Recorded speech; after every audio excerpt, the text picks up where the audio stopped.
people. Basically, what I say in the book Thinking for a Change is that the major difference between successful and unsuccessful people is how they think. That is a truth.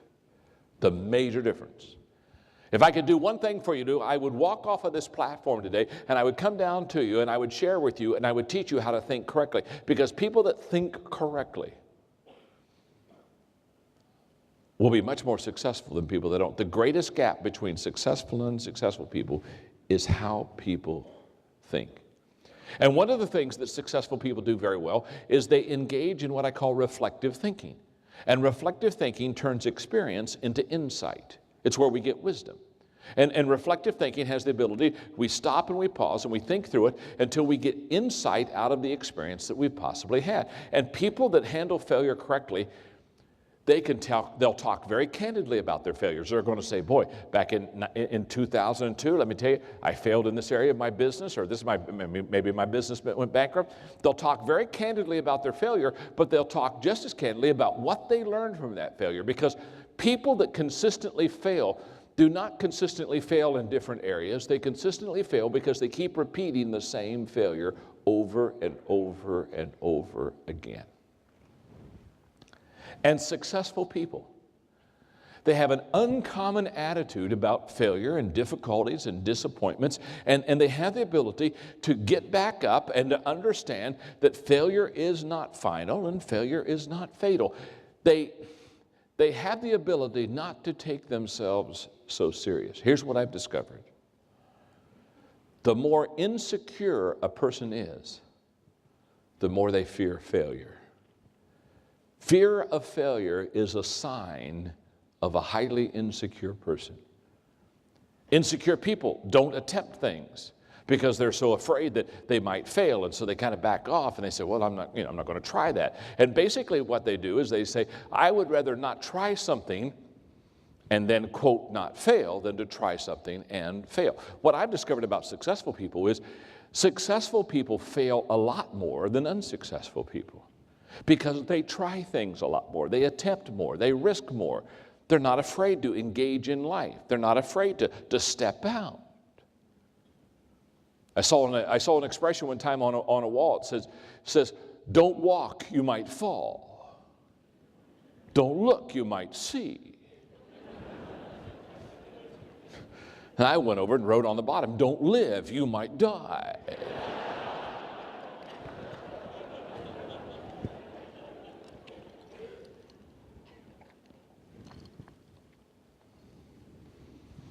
Now here's what I love about attitude. One of the reasons I like to teach on the attitude, one of the reasons I like to write books on it, is because your attitude and my attitude is a choice. It's a choice. There are a lot of things in life we didn't choose. I didn't choose where I was born. I didn't choose who my parents would be. There are a lot of things in life that I didn't choose. A lot of things you didn't. I didn't choose my physical looks. And there's things you didn't choose. A lot of things we didn't choose. But let me tell you something what I love about attitude, which is the difference maker. Everyone here has chosen the attitude they have. Now you say, John, what do you mean by that? What I mean by that is attitude is a choice. Now what's interesting is, in the States, I have to do a lot of teaching on this because a lot of people in the States think that their attitude was given to them by someone else. And they'll say, well, I mean, you'd have a bad attitude too if you had to live with who I live with. Well, yeah, well, if you would, I mean, I came through poverty, and they think somehow that their attitude was given to them by someone else. And I just want you to know, your attitude wasn't given to you by anybody. The attitude you have right now, whether it's a good one or a bad one, a positive or a negative one, can I tell you something? The attitude that you have right now is an attitude that you have personally chosen. It's you. Therefore, I never feel sorry for somebody who has a bad attitude. Because if they have a bad attitude, I don't feel sorry for you. It's your choice. You can have any kind of attitude you want. I don't care. If you want to be a failure all your life, it's your choice. Go for it. Be the biggest failure we know. It's your choice. But I'll tell you what I'm not going to do. Since it is your choice, I'm not going to try to talk you out of a bad attitude. When our daughter Elizabeth, who's a beautiful, beautiful mother now of 2, 28 years old, She used to think that she could control me with her attitude. So she would pout or she would act like, and I'd say, Sissy, I call her Sissy, her name's really Elizabeth. I'd say, Sissy, if you're going to have an attitude like this, go to your room and just shut the door so that you don't spread your gloom on everyone else.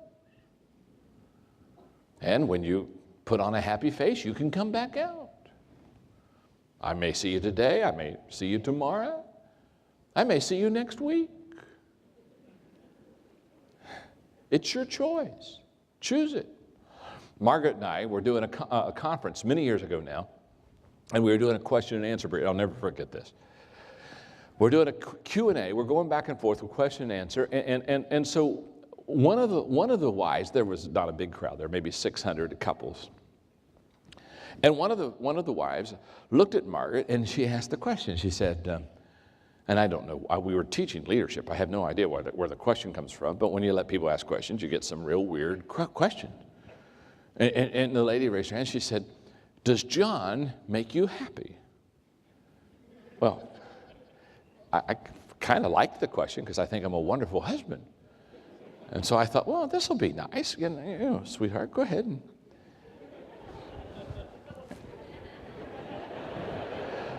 answer that question. And I'll never forget, Margaret looked right at her and she said, no. She said, he doesn't make me happy.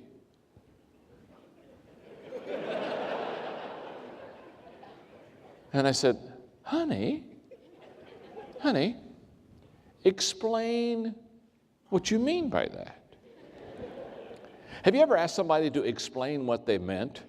And so they explained what they meant, and when they finished explaining what they meant, you wish you wouldn't have asked them to. Because, I mean, it's like she was waiting for this question all of her life. And she looked right back, I'll never forget, she looked right back at the people and she said, I realized in the first 6 months of our marriage that he'd never make me happy. Now, I don't know if you have the gift of discernment, but we're going downhill very quickly. And then she said, because for the first 6 months of our marriage, that's what I expected. I expected him to make me happy. She said he had a business and I was a school teacher and I would come home and I'd say, well, boy, tonight we'll spend some time together. And he might say, you know what, I have a client I have to go see, or I'd have to go grade papers. And for the first 6 months, I kept saying, John will make me happy, John will make me happy, John will make me happy, John will make me happy, John will make me happy. And she said about 6 months in the marriage, she said, I realized something. The only person on this earth that can make me happy is me. And the moment I took responsibility for my own happiness, she said from that time on, and then she pointed to me, he has added immeasurably to my happiness. That was close. Now what's she saying? She is saying, I'm responsible for my own attitude. I know people that they think, well, if I could just leave this job and go to another job, I could get happy. If I could just move, I'd get happy. If I could just marry her or him, I could get happy. And I'm here to tell you that if you're not happy today where you are, you're not going to be happy where you're going. Attitude and happiness, that's an inside job. In fact, I love this expression, no matter where you are, there you are. And people that are successful have an incredible attitude about adversity and difficulties and about the darkness of the hour. And they come back. They come back. They have a tenaciousness. They have a persistence in their attitude. Now, I get about this time of the day, and all of a sudden I think all of the things I still want to teach you that I know that probably time's not going to let me teach. And while I was signing books over there today, all of a sudden it hit me. There's something I want to make sure that I teach you about leadership that I just don't want to miss. And so while I was signing books, I asked them to put this together over here, and they did. And I have no clue if I can really make this work or not. They told me all I had to do was write on it, so I'm going to assume that if this is an overhead and all I have to do is write on it, I want to teach you, I don't know, for 25 minutes. I want to teach you the 5 levels of leadership. Okay? And what I want you to do on a piece of paper, okay, we're going to try this. We're going to see if this works here. On a piece of paper, I want you to do this number.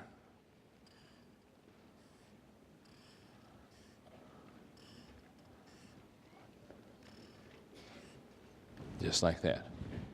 Oh, this is good.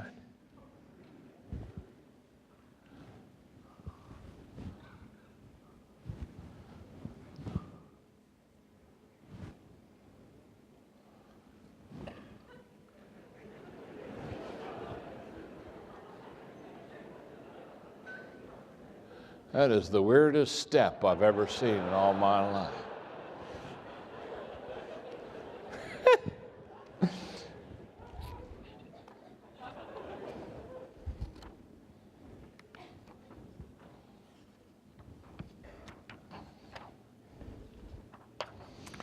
What I want you to do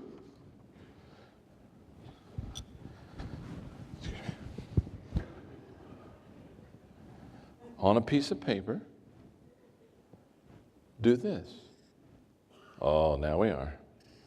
They didn't tell me I had to do it sideways. Remember, I teach leadership. And I don't have a clue. Oh, but I'm happy. All right. 1, 2, 3, 4. That's the way I want it to look on your paper. Okay? Have you got that? Now, what I'm going to teach here is I'm going to teach you that in leadership and in influencing people, there are 5 levels that we go through. Now, I don't care whether you're in a corporation. I don't care if you're in government. It does not matter to me. It does not matter what your job is or what you're doing. What I have discovered in teaching people how to lead is that there are 5 levels of leadership. And I'm going to start on the bottom step, and I'm going to work my way up to the top step, okay? So on the first level of leadership, what I want you to do is, this is what I call the position level. The position level, okay? At level number 1,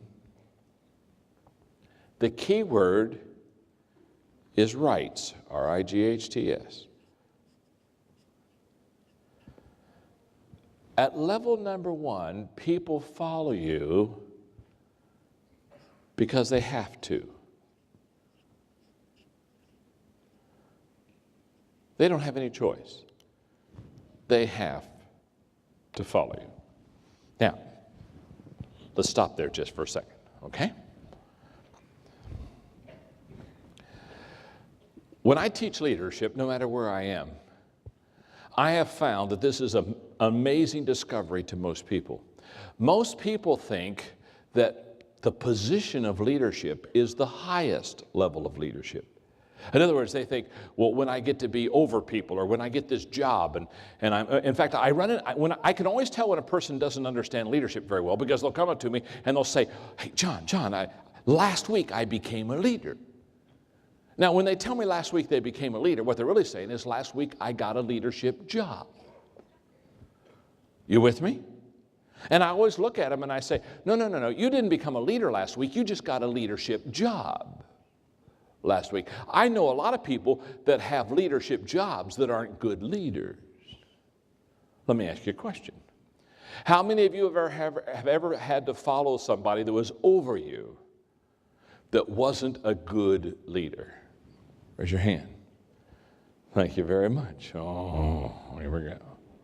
Huh? It's not much fun, is it, huh? You see, just because you have the job, or just because you have the title, or just because you have the position, doesn't mean that you're a good leader. And many people, they really are amazed because they think, okay, I've got this leadership job, so now people have to follow me. In fact, can I tell you something? If you have to remind people that you're the leader, you're not. Leadership is influence. Nothing more, nothing less. And the person with the greatest amount of influence at any given time, for any given reason, in any given group, is the leader of the pack. If you and I would just leave this arena right now and we go to some school, if the children were outside playing at recess, anytime you see children out on a playground, without talking to teachers or overseers at all, you and I could lean up against the fence, and in about 10 minutes we could pick out who the leaders were on the playground. Because a few kids are influencing all the rest of the kids. So when a person gets a job or a title or a position as a leader, the big mistake they make is that all of a sudden they're a leader. Let me tell you something. The position doesn't make the leader makes the position. And level number one is where we start. Now, there's nothing wrong with level number one as long as you and I both understand it's the beginning level of leadership. It's not the final, it's not the highest, it's not the best, it's the beginning level. It's where we all start. Nothing wrong with starting at level one unless we stay at level number one. Level number two. The second level of leadership is the permission level. At level number two, the permission level, the key word is relationships. At level number two, people follow us because they want to.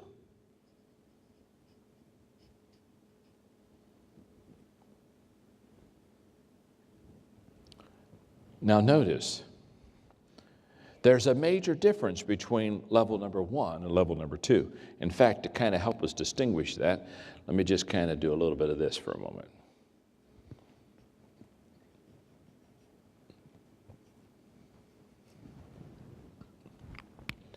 At level number one, people follow you because they have to. At level number two, people follow you because they want to.